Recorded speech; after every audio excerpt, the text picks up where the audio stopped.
Ever since its release, RimWorld has been an undisputed fan favorite in the colony simulation genre, and 5 years later it has further solidified this position with active development, mods, updates, and full expansions being released regularly. With its unique AI storytelling system, in-depth character development, colony management, and dynamic and unpredictable gameplay, RimWorld and its developer Ludion have managed to set itself as the standard to meet in the simulation and colony management genre. Given this glowing introduction and its overwhelmingly positive reviews, it's predictable that I will tell you that you should make time for RimWorld. In this video, however, I'll hopefully convince you as to why. First, let's talk about the elephant in the room. No, not the war crimes, but rather the graphics discussion.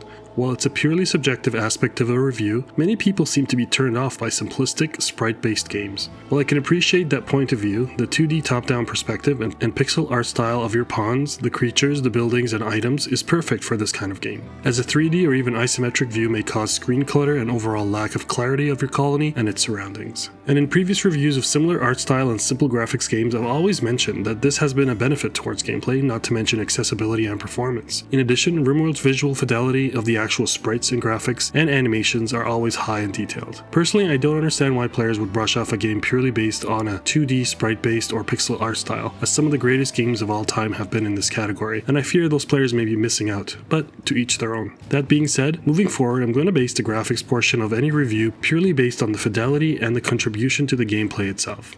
Now back to those war crimes. At its core, RimWorld is a game about building and managing a colony of survivors on a harsh and unforgiving planet on the outer rim of the galaxy. You are tasked with constructing buildings, farming crops, researching new technologies, and defending your colony from hostile forces and aliens, all the while trying to build or find a spaceship to escape. That's the basic scenario of the game, but it's really up to the player how they want to play through the campaign and game, and tell their own story, either as a crash-landed group of spacefaring adventurers, a tribe of Neolithic natives, or a singular colonist, naked and afraid. Each colonist or pawn in RimWorld has their own personality, backstory, skills, and more, making them uniquely valuable members of the colony. However, they are also prone to developing personality traits, bonds, mental breakdowns, illnesses, and injuries, all which can greatly affect the colony's survival with cascading consequences. You can lose colonists to random events, kidnapping, disease, and if you're lucky, even natural death. Or inversely, you can also gain colonists via these random events, rescuing them from crash-landed pods or capturing and convincing a rival faction member to join you. Players must balance the needs and wants of their colonists. From wanting to have a better room than everybody else, to always wanting to stay indoors, to ensuring your nudist stays nude, all the while dealing with the predictable and the unpredictable events that occur in the game. What sets RimWorld apart from other colony simulation games is not only the predictable events like seasons, related temperature changes and effects, but its advanced storytelling system that generates these complex and unpredictable events and stories based on the history and ongoing actions and decisions of the game. The AI storytellers can be tweaked via game settings from calm and almost predictable, push you with dangerous events, then give you some breathing room, to more challenging, causing significant disasters time after time, to fully random, sending extremely difficult or unfair groups of events at you, which makes for high drama and unavoidable sacrifices. For example, a wild animal might go rabid and attack anybody it sees. A colonist might have a mental breakdown and go on a destructive rampage. A group of raiders may attack the colony at a crucial moment, or a solar flare might take out your electrical grid, cutting out power to your coolers, causing your food to rot in storage. Or sometimes just all hell breaks loose and multiple events happen at the same time. However, not all events are bad. Sometimes two colonists can fall in love, get married, hold a party. Others can get inspired to create great works of art based on that you can sell or install to further inspire others. A colonist may decide to go on a work frenzy, moving and building or growing plants much better than usual. These unexpected events add an extra layer of depth to RimWorld's gameplay and make it feel more like a living, breathing world, always keeping players on their toes. It's this unpredictability that makes RimWorld such an immersive and addictive game, making for some great storytelling, and no two playthroughs are the same. While RimWorld is undoubtedly popular and engaging, it's not without its flaws. The game can be extremely overwhelming for new players, with a complex set of mechanics and interactions to learn and manage. The game's tutorial, while helpful, can be a slog to get through, and the user interface can be confusing at times, given the amount of information needed to keep track of and manage, like outfits, drug policies, world events, and quests. This is unavoidable and just takes time to get used to. However, this can make the game feel inaccessible to some players without perhaps first watching some short tutorial videos or playthroughs of the game.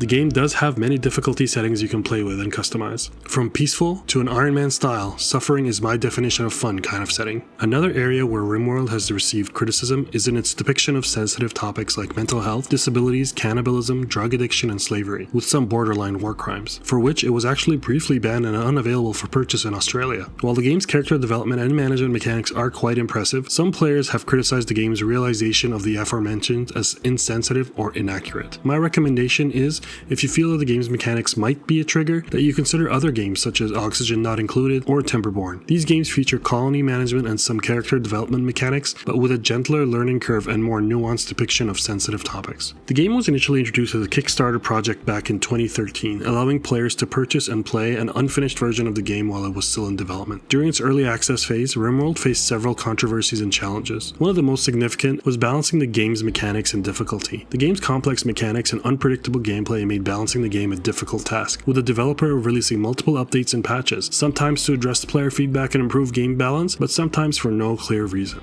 Despite these controversies and challenges, RimWorld remained a popular and engaging game throughout its early access phase, always with overwhelmingly positive reviews. The game's developer continued to release regular updates and patches to improve the game's mechanics and balance, and the game received widespread critical acclaim upon its full release in 2018, winning multiple awards in the process from critics and the community alike. Going into 2023, the game is still going strong, receiving frequent updates and DLCs to extend its lifespan and continue to add variety to the game's already deep mechanics. One minor sticking point with potential fans of the game is the price.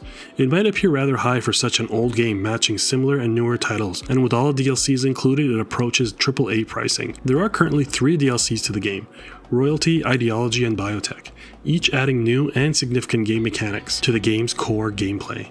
From genetic engineering, children and machines, to magic and religion. However, I don't recommend diving into the DLC until you've had sufficient time to enjoy the base game, as there is enough depth to keep you engaged for a long time before needing more, and it's well worth your money. There's also a vibrant modding community that has produced thousands and thousands of mods for the game. These mods range from small quality of life improvements to massive overhauls that fundamentally change the way the game is played. The modding community for RimWorld is incredibly active, with new mods being released and updated on a regular basis. With thousands of mods available, the player can tailor the game to their liking, create unique and engaging experiences that are entirely their own, without even needing any DLC. I'd be remiss, however, to mention that the RimWorld community as a whole is tight-knit and super friendly, sharing their experiences, trials, and tribulations, from short stories to comics to animated videos, always reveling in the brutality of playing the game. RimWorld's gameplay and mechanics with relation to other colony simulation games is second to none, with a soundtrack you can jam to for hours. And while the 2D sprite-based graphics and animations are simplistic, they serve their purpose extremely well. However, I can see how they might be a deterrent to some, and personally the UI is a bit clunky and doesn't help with the complexity and learning curve of the game. While the price of the game and the DLC may be an issue, its critical acclaim leaves no doubt in my mind that RimWorld is a must-play game for any gamer, let alone any simulation genre fan, so you definitely should make time for RimWorld. Thank you very much for watching. Please consider subscribing if you enjoy this sort of content, follow me on Twitch for live playthroughs, and always make time for games.